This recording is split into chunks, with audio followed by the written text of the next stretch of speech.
Good evening, ladies and gentlemen, and those watching on Zoom. So I want to start by thanking the sponsors of the event tonight, the Ainsworth family in memory of their parents, Svi and Itty Ainsworth, and Ezra Birnbaum in memory of his friend Chaim Rosenberg. So, past 2 years we've been doing the Yahrzeit event in the Young Israel, and for obvious reasons you can see why we moved it here.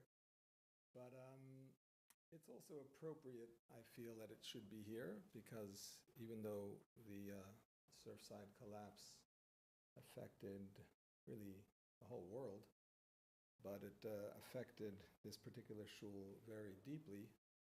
We lost our Kohen, Brad Cohen, who was also a very dear friend of mine for many years, and Svi and Itty Ainsworth. Svi, you can say, was one of the founders of the shul, because from when he moved here, he was nudging me to start a shul, especially after we were davening on 88th Street during COVID. So he was really one of the engines that got this place moving. And Chaim Rosenberg as well, that I mentioned. It was always a pleasure to have here.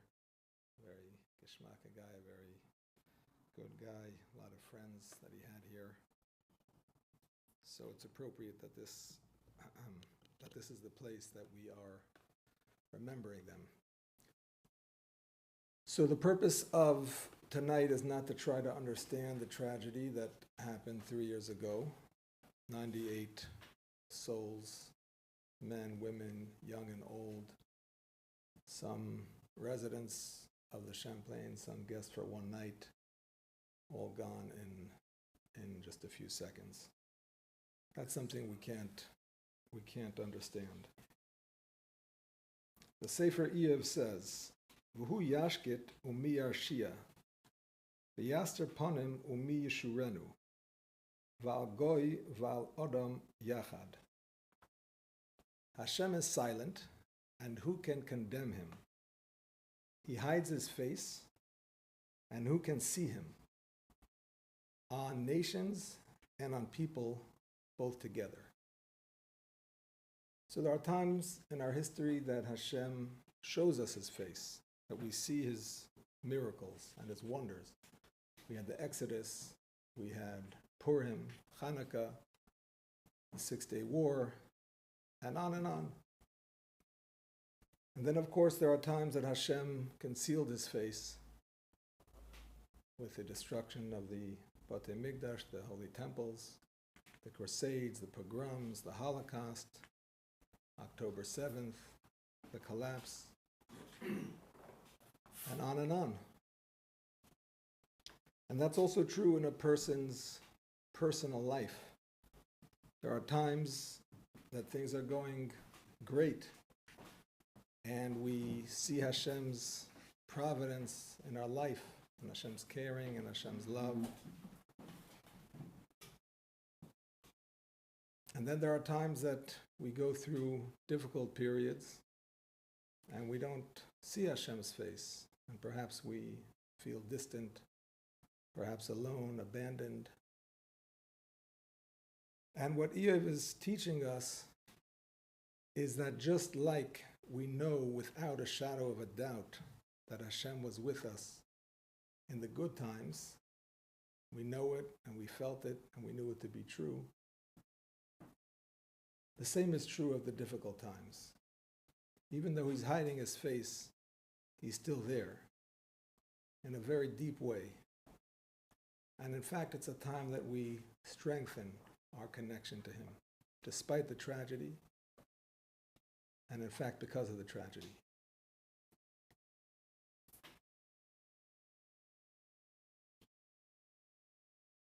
So I want to introduce Rabbi Ephraim Friedman, who was a Dayan in the CRC in Chicago for many years.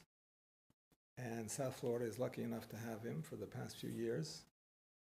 He is a Dayan in the Kollel in North Miami Beach, as well as a Rosh Kollel in Safra Synagogue. Rabbi Friedman, of course, did not know the people who passed away here. I don't think so. So that's not the purpose of his talk here tonight. Rabbi Friedman is, with Hashem's help, going to give us some inspiration for the difficult and trying times that the Jewish people are going through. But the purpose of this is also to elevate the souls. It should be a merit to the souls that we lost on that night. We should remember them all. We should follow in their good traits, pass on their lessons to our children, and in that way they stay with us. I also want to mention that Hashem should send home the hostages quickly and safely, and end the war also quickly and successfully in Eretz Yisrael. With no further ado, Rabbi Friedman. I don't know if this is actually working.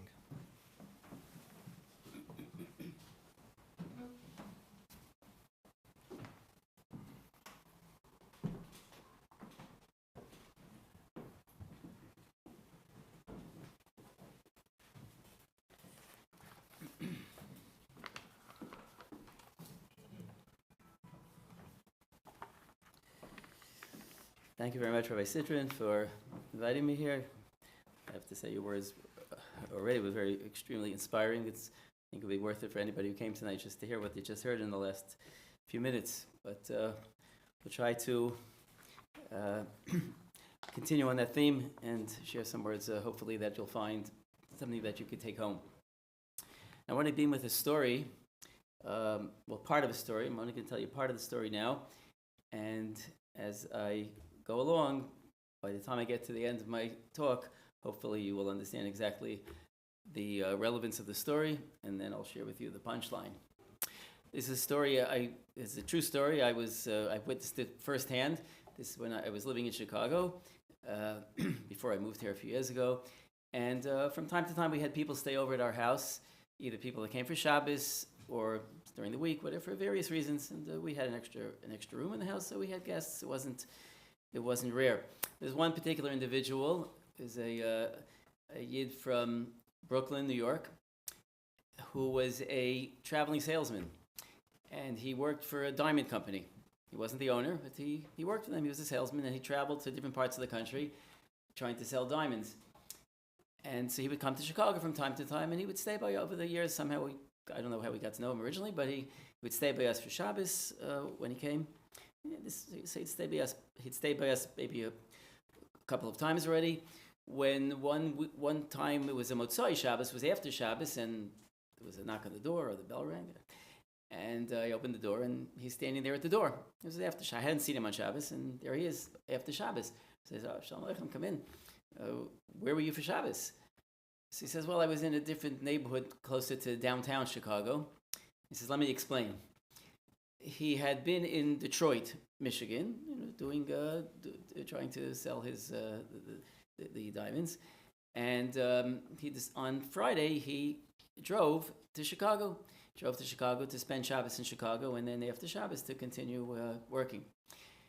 From what I recall, I think it's approximately a 5-hour drive from Detroit to Chicago, somewhere around there, roughly. And I'm sure he must have left with enough time that under normal circumstances he would have made it in plenty of time for Shabbos. But traffic is sometimes unpredictable, and it was getting late. And when he was already in Chicago, he was around the downtown area, a little past downtown, and the traffic became literally impossible, and it came literally to a standstill. It was on the highway. There must have been probably some accident up ahead, whatever, that was clogging things up for a long time. And they weren't moving at all. Everyone was just sitting in their car doing nothing. And he's looking at his clock or whatever timepiece he had, and the time is marching on, and Shabbos is approaching. And he's probably thinking in his mind 50 times, what he could possibly do. Finally, it's getting close to Shkia, sunset, which is basically that's it. That's the deadline. And he said, "There's nothing I could do, but leave my car." So he was a rented car. Turned off the car. It was in the middle of the highway, but not moving. I said, turned off the car. I'm sure he must have, I don't know if he left the keys in or didn't. I probably did. Left. Oh yeah, for sure he did. He left everything in the car. He left all his belongings in the car because he wasn't able to carry when he walked out of the car. It wasn't the place where he'd be allowed to carry on Shabbos. Left his phone and his clothing. Left everything in the car, and and went off to the side of the road, to the side of the highway, to see what's going to happen. Now, so what happened originally was, eventually, I guess, when the traffic started moving, all but one car, and people realized something's wrong here, so they must have called the police, and then they got some sort of, official highway tow truck came, and it towed his car off, just off onto the side. If I recall correctly, there was a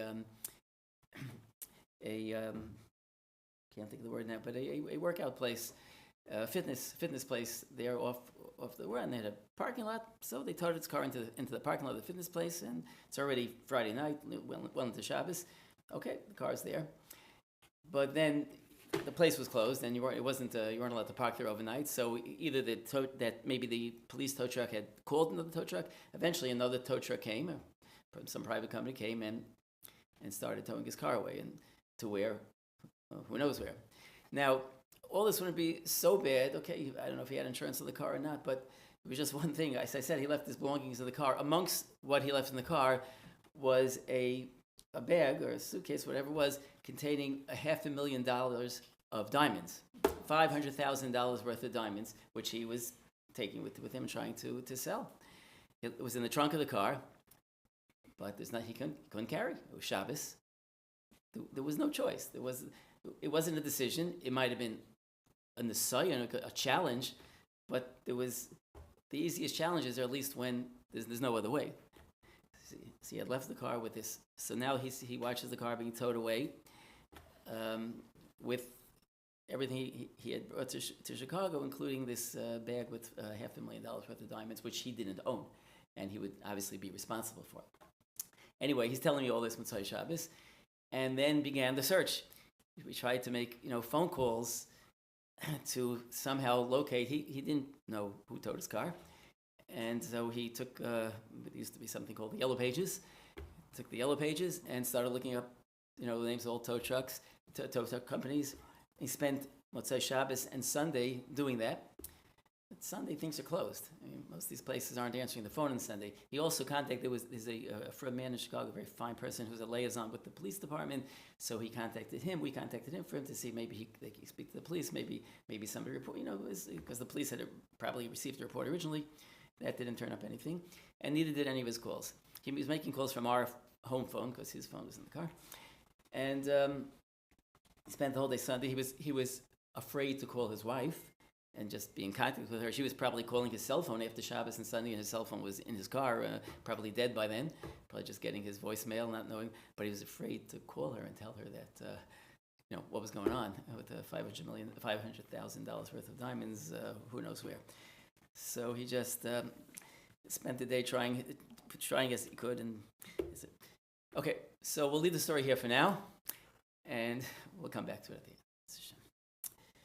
So we're standing now on the brink of very, very difficult and trying time in the Jewish calendar, where I'm referring to the 3 weeks. The 3 weeks which begin with the 17th of Tammuz, which is just 2 days from now, it's Tuesday, and which culminate 3 weeks later with the fast of the 9th of Av. The 3 weeks is a very challenging time, very difficult time. We commemorate and we mourn many, many tragedies that occurred to our people during this period of time, including, and most foremost of all, were the loss and the destruction of the two Batei Mikdash, the two holy temples, which were the pride and joy of our people and were really the apex of all our spiritual aspirations and spiritual growth. They were both destroyed during this period of time, and many events occurred that led up to the destruction. Many people, countless people lost their lives during this period of time. And we mourn. For 3 weeks, we observe different forms of mourning, climaxing in Tisha B'Av when we fast and we sit on the floor and we don't wear shoes, etc. Very similar to a person who, God forbid, is mourning the loss of a relative. And it's really the hallmark of our people is that we don't forget about the past. Things that happened, good things, but even difficult things. We don't forget about them, but we remember, we commemorate, and we contemplate what do we have, what can we learn from there? What led up to these events? And what do we need to do, perhaps, to change things? We're still in exile. We're still in Galus. We don't have the Beis HaMikdash back yet. So we always have to work and think and see what can we do to improve. And that's the way it is with any tragedy. So when a community such as yours suffers such a terrible tragedy as the collapse of the building, where many lives were lost, it's something very commendable and appropriate that you have a gathering, that you get together to hear words of chizuk, words of inspiration, to hear, to discuss, to what perhaps we need to take away from this is 3 years later, but I'm sure the memories are very, very fresh, especially for those who suffered loss of family members. And so to get together and talk over a little bit what perhaps the takeaway is for us.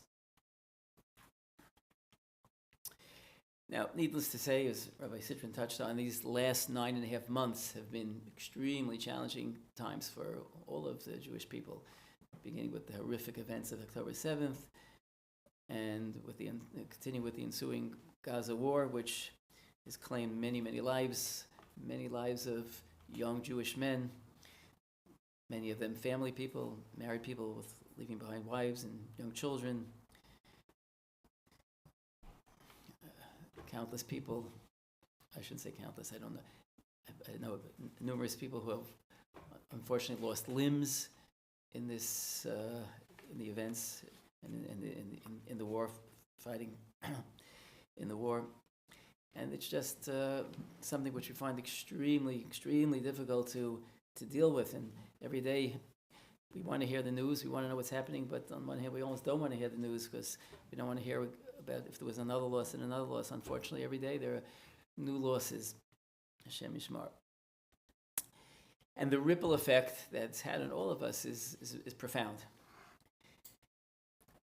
As well as the events all over the country, all over the country and all over the world, ripple effects of this situation in Israel, the various displays of anti-Semitism, which have taken many different forms, which some people have to cope with directly and everybody has to cope with emotionally. And the shaky political situation in this country doesn't help at all either, on top of everything.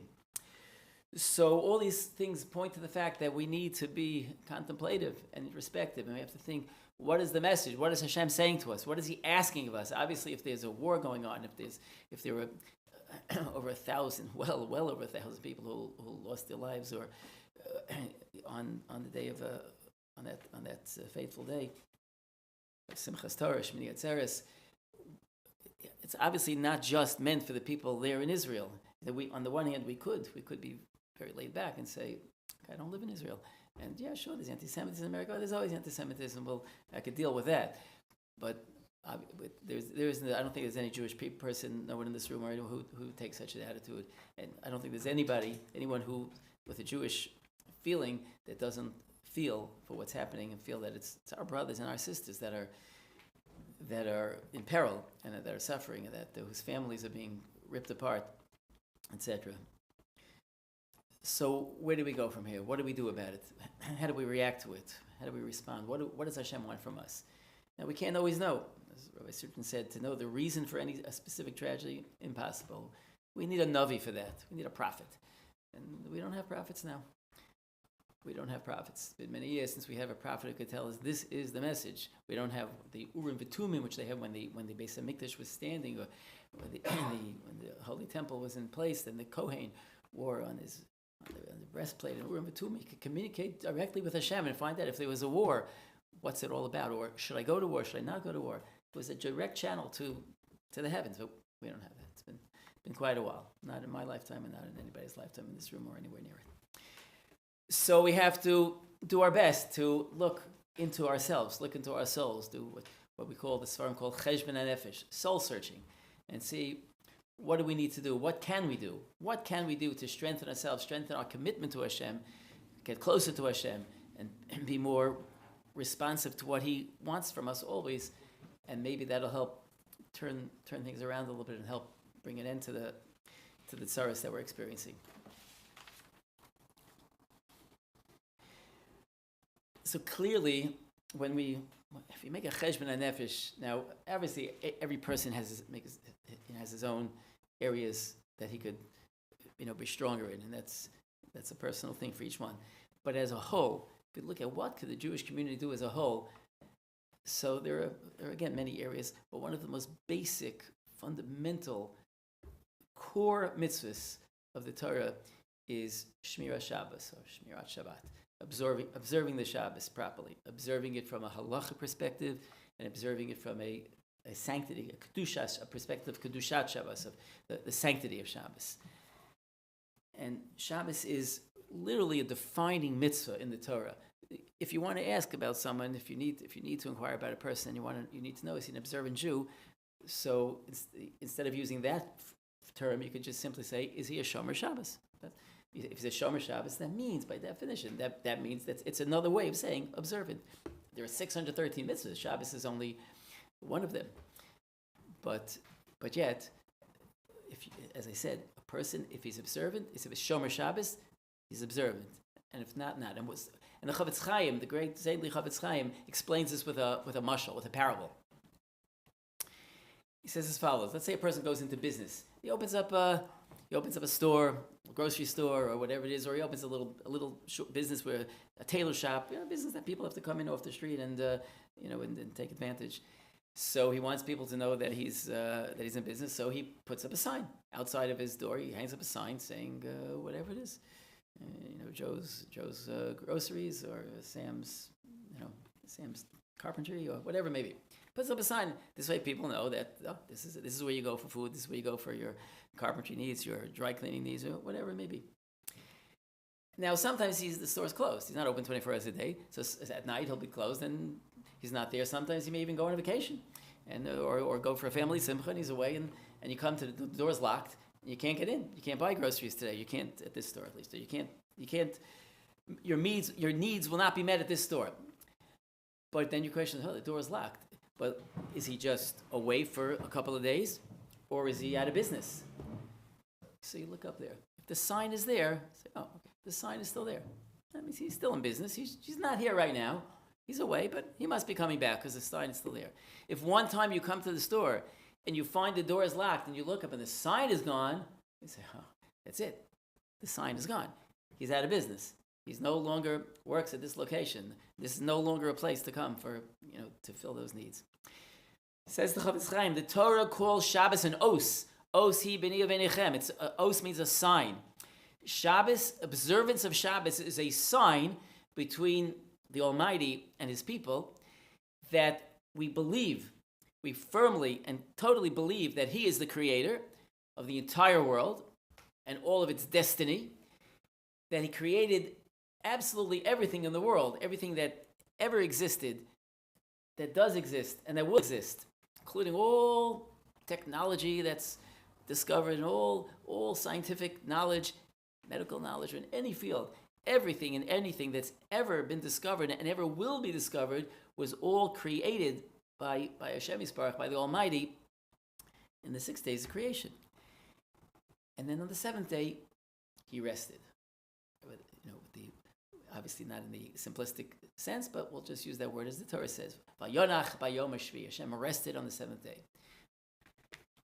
And by keeping Shabbos, Hashem says, you're showing me that you accept that, you believe that, you're a firm believer in the fact that God, created the world with nobody else, nothing else is involved, nothing is left to chance, or nothing came about spontaneously. There's no other creator. Just one creator. I created the world in 6 days. I rested on the seventh day. So you do the same. During the 6 days, 6 days you do what you need to do. And on the seventh day, you rest. As is defined in the Torah, in the written Torah and the oral law, what it means to rest on Shabbos, what it means to observe Shabbos. But by doing that, you are showing that, count me in. I have the sign. I'm in business. It's like the store with the sign that's there saying, yeah, he's still in business. So even if once or twice a person slips up on something and he he doesn't live up to the expectations that the Torah makes of him, but he's still in business. He's keeping Shabbos, so he didn't do the best thing here. Perhaps, okay, he has to improve. He has to correct it, but he's keeping Shabbos. He's still in business. But if a person, God forbid, is not keeping Shabbos, then it's like he took the sign down. There's no os. The sign is gone, and they say, oh, he's not here anymore. He's out of business. This is the mashal of Chavis Chaim. It's really so simple, but such a powerful mashal to drive the point home of the importance of Shabbos. And in addition, Shabbos, we say Friday night as we herald in Shabbos, we say in the davening, L'kra Shabbos l'chuven elcha, let us go out to greet Shabbos, kihi makar habaracha. It is the source of all blessing. As these svarim, the early commentaries and sources of Torah sources tell us, that the entire week draws on Shabbos. Everything that the weekdays have, everything that we're able to take out of the weekday, including our parnasa, our sustenance, and everything else that we do in the 6 days of 6 work days, is all drawing on Shabbos. Shabbos is the makar of all bracha, and it's the makar of all the chiyus. The entire lifeline of the 6 work days is from Shabbos. This is a concept that's explained in many early sources. In fact, we refer to every day when we talk about the days of the week. There's no Sunday, Monday in our sprach, in our language, but it's Rishon b'Shabbos, Sheni b'Shabbos. Sunday is Rishon b'Shabbos, the first day towards Shabbos. Sheni b'Shabbos, Shlishi b'Shabbos. That's it. The days are just numbered as their relation to Shabbos. And the Sfarim tell us that the first 3 days of each week, the first, second, and third, which was called in this country Sunday, Monday, Tuesday, draw on the previous Shabbos. And that's why, parenthetically, if a person didn't make Havdalah at the end of Shabbos, he can still do it through Tuesday. Through Tuesday is still a connection to the previous Shabbos. And then Wednesday, Thursday, Friday is already drawing on the following Shabbos. But Shabbos is the source of everything. Without Shabbos, there's no weekday.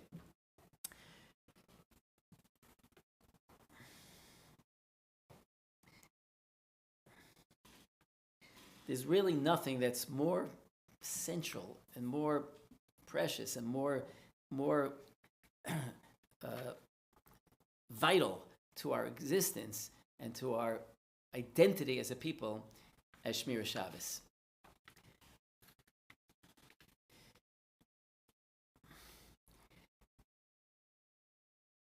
And as I said before, this applies to the halachas of Shabbos, the laws of Shabbos, the customs of Shabbos, the practices of Shabbos, and to the kedusha of Shabbos, the sanctity of Shabbos. And we'll try to speak about a little bit more later, a little more specifically.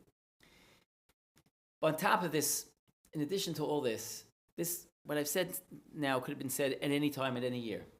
But in this particular year, there's a special, an additional relevance to this, additional relevance to strengthening our Shabbos observance. And that's the following. Every year, once a year, Rosh Hashanah, we're gifted a very, very special mitzvah, the mitzvah of Tkiyah Shofar, blowing the shofar, once a year. Well, we blow it 2 days of Rosh Hashanah. In the Torah, it's really 1 day. In the written Torah, there's 1 day of Rosh Hashanah. The second day we keep because at certain times there wasn't, when the calendar wasn't set as it is now, and the way they determined when a new month began had to do with witnesses who actually had to come and appear in front of a Beit Din, in front of the head Jewish court, and testify, yes, we saw the new moon, and etc. So it wasn't always clear which day was the first day of the month. So the way things came about is that we always keep 2 days. But the Iker Rosh Hashanah in the Torah is the first day. So we have this mitzvah once a year, the mitzvah of blowing shofar. And the Gemara tells us that it's an extremely special mitzvah. When we blow shofar on Rosh Hashanah, it's similar to the Kohen Gadol, the high holy priest, going into the Holy of Holies, in the Beis HaMikdash, in the Holy Temple, going where he only went once a year, on Yom Kippur, blowing the shofar in Rosh Hashanah. Everybody who hears the shofar has a connection, as if, a little taste of the Kohen Gadol, of being that Kohen Gadol going into the Holy of Holies on Yom Kippur.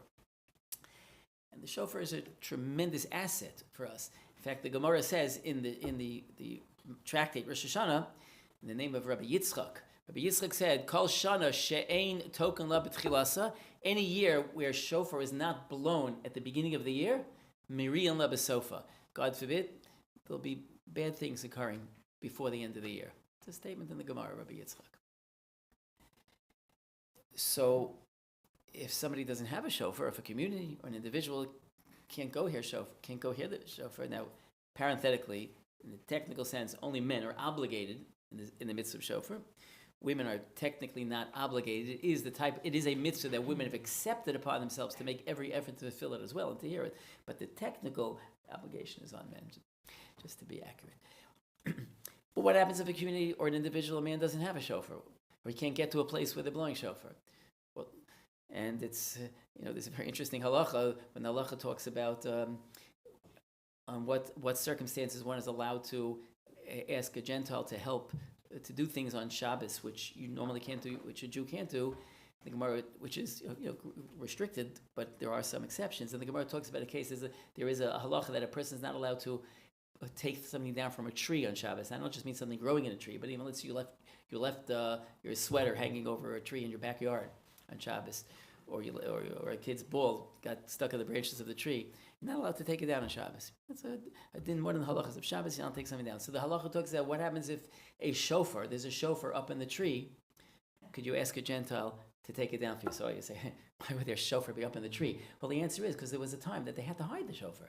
If they left the shofar in the shul, it may not be there when they needed to use it, and they had to do different things to protect themselves from invaders. Not just invaders that would come in and smash the whole place down, God forbid, but invaders that would try to interfere with the services. So some things they would hide. They may have hid the shofar in a tree, and then they forgot. And comes Rosh Hashanah. Rosh Hashanah, even if it is Yom Tov, has the same law as Shabbos that you can't take things down from a tree. So the discussion is about getting, and you are allowed to in that case, in order to fulfill the mitzvah. But let's say you don't have a shofar, and it's not even in the tree, and you can't get to it, you can't do the shofar. So we just saw that it says it could be, God forbid, bad things could happen before the end of the year. So now let's think back to the beginning, to last Rosh Hashanah. Which day of the week was Rosh Hashanah? Which day did Rosh Hashanah fall out on this past Rosh Hashanah? Shabbos. Rosh Hashanah fell on Shabbos. Do we blow the shofar on Shabbos? We don't, even on Rosh Hashanah. Why not? The Torah doesn't say not to blow the shofar on Shabbos. The Torah alludes to it a little bit. The Torah doesn't say anywhere explicitly not to blow the shofar. But it's a gzeir, it's a decree of the Rabbanan, so that nobody should, God forbid, violate Shabbos. When Rosh Hashanah falls out on Shabbos, nobody should violate Shabbos in order to blow the shofar. Meaning, the sages were afraid maybe there's somebody who needs to blow the shofar, and he's not quite an expert, and he wants to carry the shofar outside in the street where not allowed to carry, to take it to someone to show him, teach him how to blow the shofar. So just in case, so this, God forbid, shouldn't happen, that one individual in Klal Yisrael shouldn't violate the Shabbos by carrying the shofar on Shabbos Rosh Hashanah, they decreed that nobody, for all generations, at least till the Mashiach comes, at least nobody blows shofar on Shabbos. If Rosh Hashanah falls out on Shabbos, we don't blow shofar. We blow it the next day. But as I said, that's the additional day. That's not the main day of Rosh Hashanah. It's not the Torah's day of Rosh Hashanah. So we don't blow shofar that year on Rosh Hashanah. As we know, this past year, 9 months ago, we didn't blow shofar on Rosh Hashanah, 10 months ago. So the question is, well, the Gemara says terrible things could happen if you don't blow shofar. So Rav Yaakov Ettlinger, who was one of the great 19th century sages from Germany, he wrote many very extremely valuable svarim on the Gemara and responsa. He makes the following observation. He says that in years when Rosh Hashanah has fallen out historically on Shabbos, some of those years we've experienced some of the most horrific events in our history, including the destruction of both temples. He shows it how both temples were destroyed in years when Rosh Hashanah fell on Shabbos. And on the other hand, we've experienced some of the best years, some of the most wonderful things that happened in years when Rosh Hashanah fell on Shabbos. So he says, let me explain it to you. He explains with a parable. He says, there was a certain officer who, in the king's staff, who worked for a king, and he did something terrible. He did a very bad crime. And the king was enraged. And the king said, you're going to have to stand trial in front of myself and my court of advisors on such and such a day. And it was very serious, very serious. He could be punished with in a very serious punishment. And this man is thinking, what could he do? Who could he get to advocate for him? Nobody's interested. Nobody wants to step into that courtroom with him. So he's discussing with his wife, and he says, relax. Says his wife, I'm very well known in the courts, in the king's courtyard.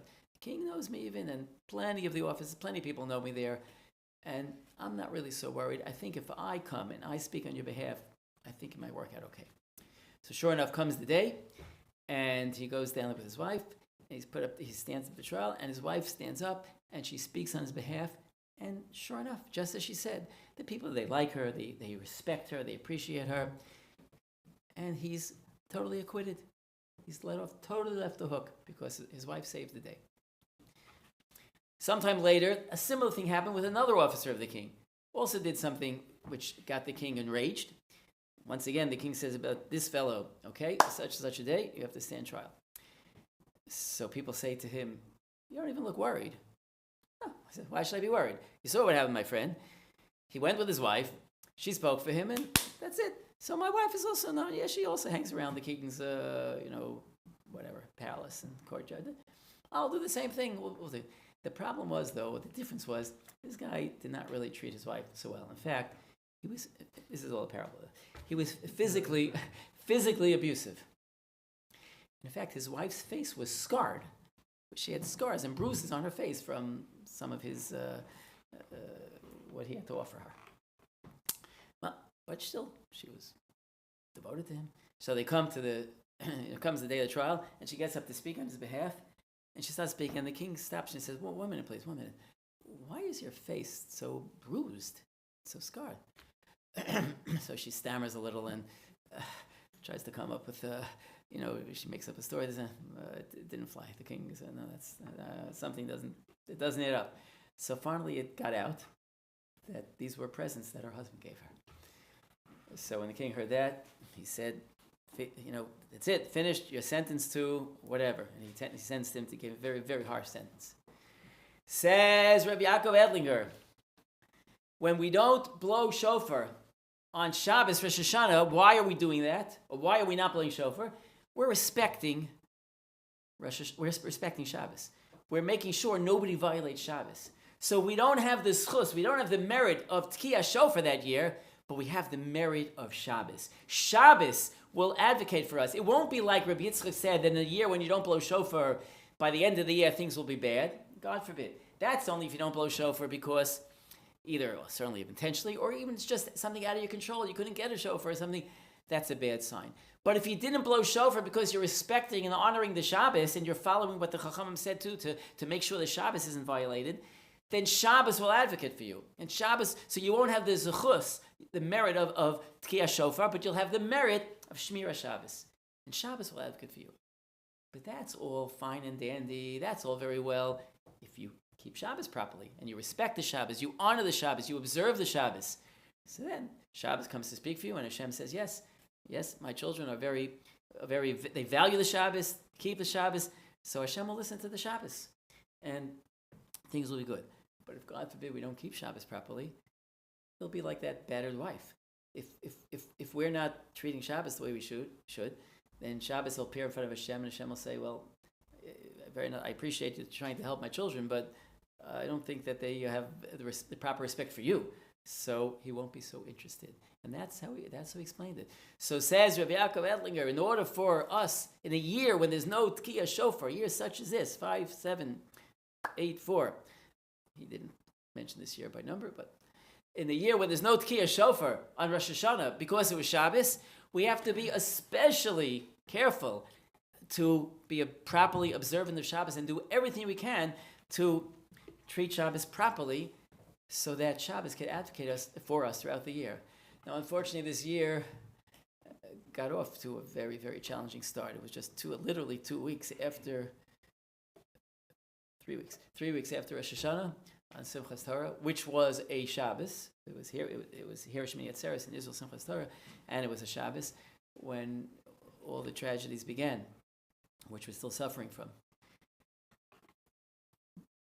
But the year's not over. And unfortunately, the war's not over. And the losses haven't stopped. So we have to do everything we can this year more than ever, this year more than a plain year, a regular year, to strengthen our Shabbos. So let's just try to give just a few examples of what we could perhaps do. Really, everybody has to think for themselves what they could do, but I'll just mention a few of the areas. And then, yes, I'll tell you the end of the story before I step down. If I forget, you'll let me know. First of all, in terms of the halachas of Shabbos, the Chavetz Chaim, who wrote the sefer called Mishnah Berurah, excuse me, which is one of the most basic and primary svarim on the laws of daily living, including Shabbos, writes in his introduction to the laws of Shabbos that if a person doesn't know the laws of Shabbos, perfectly or as close to perfect as possible, doesn't know them very well, it's impossible that he will not violate Shabbos on a weekly basis. It's impossible to keep Shabbos properly and fully unless you are what we call a baki. You're an expert. You are well versed in Hilchos Shabbos, because there are numerous laws and they're intricate and they're involved. They could be mastered. They could be learned. They're not beyond any of us, but they don't come in like that. They don't just fall into our minds without sitting down and studying them, but going to classes, going to lectures.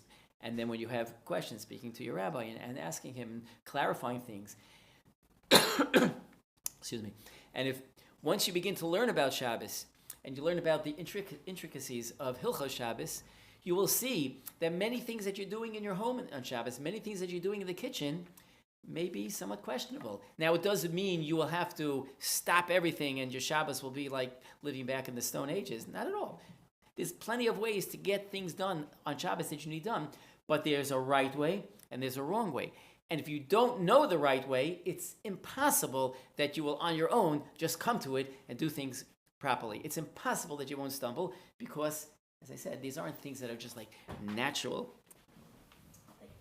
logic that the human mind can just figure out on their own.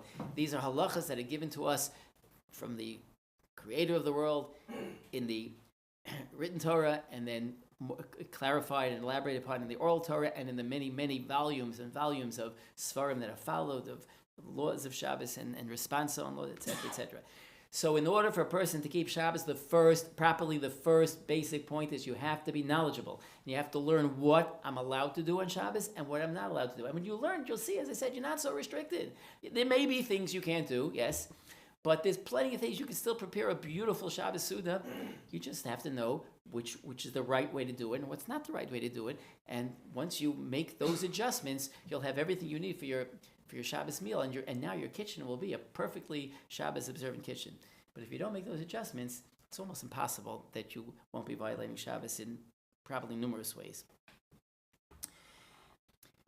That's as far as the halachas of Shabbos, and it's not just the kitchen. It's all over. Halachas of Shabbos apply in every area of our life on Shabbos, and they need to be studied and learned and reviewed and understood properly. And then there's the Kedusha Shabbos. Kedusha Shabbos means, how do we speak on Shabbos? How do we spend our time on Shabbos? It means certainly not talking in the shul, in the synagogue, during davening, during the prayers and during when the Torah is being read, which is true any day of the week, but particularly on Shabbos. And even when we're at a kiddush or we're together with friends and socializing, being especially careful what we say, just how we talk, words that the rest of the week would also not be so appropriate, but on Shabbos, it's 10 times worse. And in addition, certainly to talk about business things, which is not an uncommon thing to Jews meet, and they say, "Oh, how's it going in the business?" If it's something that you don't see every day of the week, the only chance to schmooze about different things is on Shabbos. Business talk is completely unacceptable on Shabbos. It's specifically, let's say, outlawed. That's the best word, but by the Navi already, the Navi Yeshaya, when he speaks about trying to encourage and inspire the people of his time to increase and improve the Shabbos observance. Many of the things he points about are the idea of business matters, not engaging in business matters on Shabbos, not talking about it, and not doing anything to further your business on Shabbos.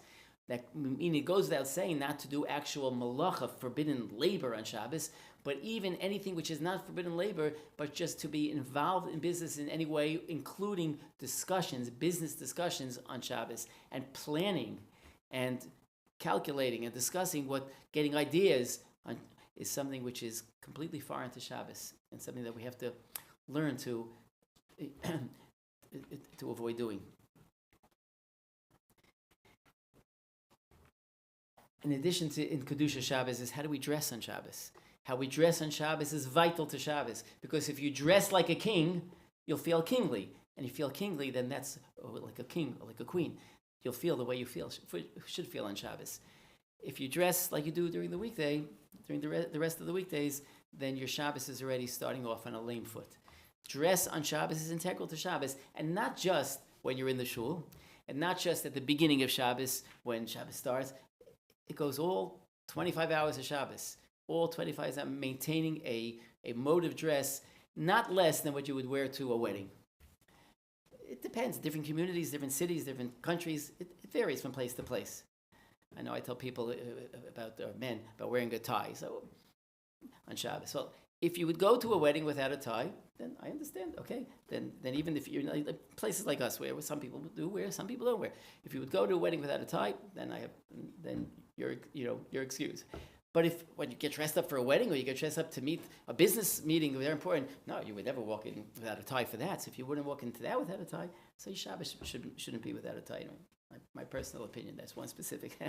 But the idea of proper dress, of looking regal on Shabbos, is essential to Kedusha Shabbos. I'll just mention two more things, and then we'll finish the story. I mentioned about, of course, certainly not running a business on Shabbos, but not even having your business run by others, even by others, meaning even by Gentiles who are not obligated. They don't have to keep Shabbos. They don't have to observe Shabbos. But you can't simply hire a Gentile to walk into your store and keep it open on Shabbos, or even to work for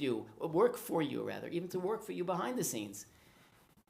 Sometimes there are specific ways that a business can be possibly transferred to the ownership of a Gentile for Shabbos, and that's something that's a complex area of halacha which is only relied upon for businesses that would not function otherwise, and that's something that has to be discussed with your Rav, who would give you guidance if it can be done and how it can be done. But simply to say, oh, no problem, I hired whoever it is, he knows my business, he takes care of it, I don't have to do a thing, I don't have to think about it, but he's keeping your business open on Shabbos, or he's making phone calls for you on Shabbos, or he's answering the phone for you on Shabbos. That's completely not acceptable, and that's something which has to be, again, checked out with the Rav about, is there any possible way that it can be done in a proper way, or it simply isn't. But until that, short of a discussion with a knowledgeable Rav who could guide you on this, it's something which is completely unacceptable. And lastly, this is simple, but this is not just something about Kedusha Shabbos in the sense of what we need to do, but one way that we should look at the bracha of Shabbos is that we get to shut off our phones and we get to disconnect from all the bings and pings and whatnot, and the phones and the computers, which unfortunately have succeeded in completely stealing our focus and our attention throughout the week. And instead of focusing on many other important things that we should be, we're constantly, or many of us, myself included, are looking at the phone and checking the phone and responding to the slightest noise. Oh, jump, well, who is it? What is it? Where is it? On Shabbos, the phone goes off, it goes in the drawer, and it's finished. Nothing to do with it. Nothing to do with the phone, nothing to do with the computer, nothing to do with all these forms of technology. Yes, you can set your air conditioner before Shabbos and have it on the thermostat so it goes up and down when it gets cooler, and depending on the outside temperature. That kind of technology is permissible on Shabbos. But the technology to having phones or other such devices, whether it's a smartphone or an iPhone or whatever it is, to having or the computers and Chromebooks and tablets, having them open on Shabbos, even to ever look at such a thing, even if you don't touch it, but to look at such a thing when you hear a noise is something which is completely against the spirit and the halacha of Shabbos. Okay, so I hope that everybody is able to take something from this And if my ideas aren't good for you, but think about what is good for you. Think about what you need to think about to be able to enhance your Shabbos, to beautify your Shabbos. Your Shabbos meals, your Shabbos Sudas should be regal events where you sit with your family and you share words of Torah, words of inspiration, and you just enjoy the good food and the good company, and you keep the discussion, limited to something which is Torah-dic, which is spiritual, which is Shabbos-dic, and you'll find it'll make a major, major change in your life. Guaranteed. Impossible that if a person upgrades his Shabbos observance and his sanctity of Shabbos, it's impossible that it won't upgrade his entire life. And now back to my friend. Here we are back in Chicago, and Sunday goes by, and nothing, not a bite.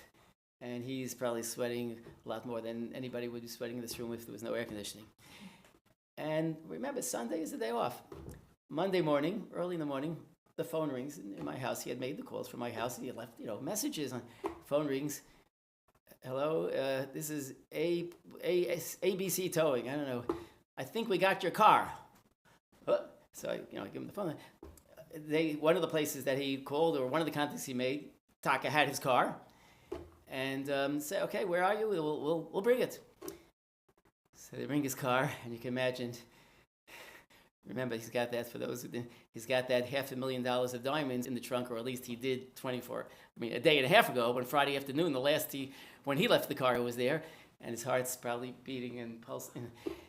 And you bring the car, and he goes to the car, opens the trunk, and it's there, sitting there, totally untouched. $500,000 in diamonds sitting in the trunk of his car, just the way he left it Friday afternoon when he abandoned his car on the highway so as not to violate Shabbos, and it's all there.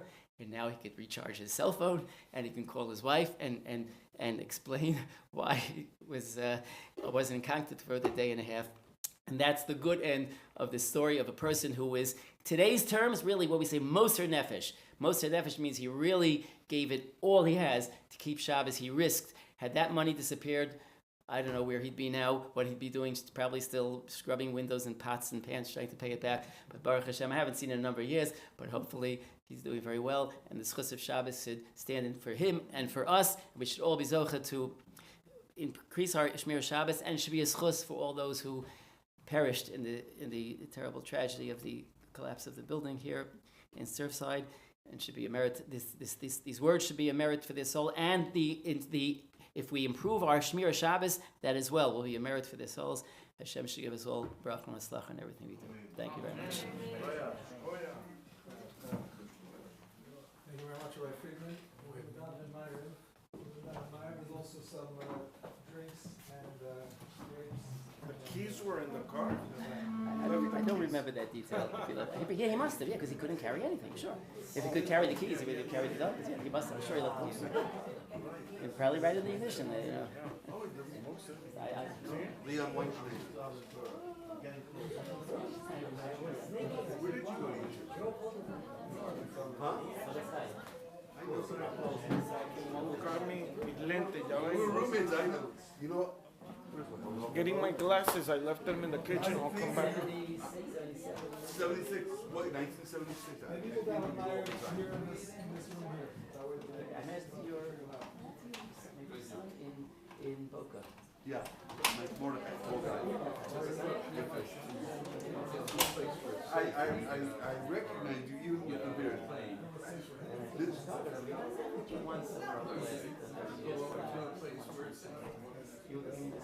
Yeah, nice.